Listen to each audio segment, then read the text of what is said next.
Hi friends, வாங்க இன்றைக்கி kitchen வ்ளாகரில் ரொம்ப டேஸ்டியான காலிஃப்ளவர் பட்டாணி மசாலா எப்படி செய்கிறதுன்னு பார்க்கலாம். நம்ம யூஸ்வலி காலிஃப்ளவர் பட்டாணிலாம் போட்டு குருமா தான் பண்ணுவோம். இந்த மசாலா கண்டிப்பாக ட்ரை பண்ணி பாருங்கள். இது சப்பாத்தி, ஃபுல்கா, நான், பூரி எது கூட வேணாலும் ரொம்ப நல்லாயிருக்கும். இதுக்கு முதல்ல ஒரு மசாலா ஒன்று ரெடி பண்ணணும். அதுக்கு 3 மீடியம் சைஸ் வெங்காயம், 4 பச்சை மிளகா, கொஞ்சம் இஞ்சி, கொஞ்சம் பூண்டு, இது 4த்தையும் போட்டு மிக்ஸி ஜாரில் நல்லா மையாக அரைச்சி வச்சுக்கணும். அடுத்தது ஒரு கடாயில் 3 ஸ்பூன் எண்ணெய் சேர்த்துருக்கேன். எண்ணெய் காஞ்சதும் 1/2 ஸ்பூன் சீரகம் சேர்த்துக்கிறேன். சீரகம் நல்லா பொரிஞ்சதும் நம்ம அரைச்சி வச்சுருக்க அந்த வெங்காய பேஸ்ட்டை போட்டு இதில் நல்லா வதக்கிக்கணும். வெங்காயத்தோட பச்சை ஸ்மெல் போனதும் பெருசாக ஒரு தக்காளியை கட் பண்ணி வச்சுருக்கேன். அதையும் இது கூட சேர்த்து வதக்கிக்கலாம். இந்த டிஷ்ஷுக்கு தேவையான அளவு உப்பு, 1/2 spoon red chilli powder, 1/2 spoon garam masala சேர்த்து நல்லா கலந்து விட்டுடலாம்.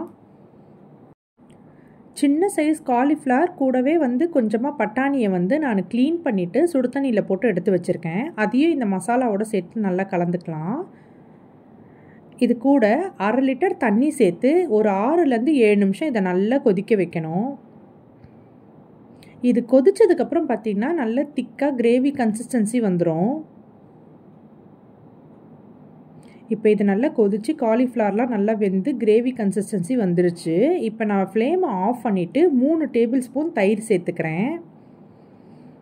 அவ்வளோதான். தயிர் சேர்த்ததும் நல்லா கலந்து விட்டுடலாம். இது கொதிக்கலாம் வைக்கக்கூடாது. அவ்வளோதான், நம்மளோட காலிஃப்ளவர் பட்டாணி மசாலா சூப்பராக ரெடி ஆயிடுச்சு. இது கூடவே நான் கொஞ்சமாக கொத்தமல்லி போட்டுக்கிறேன்.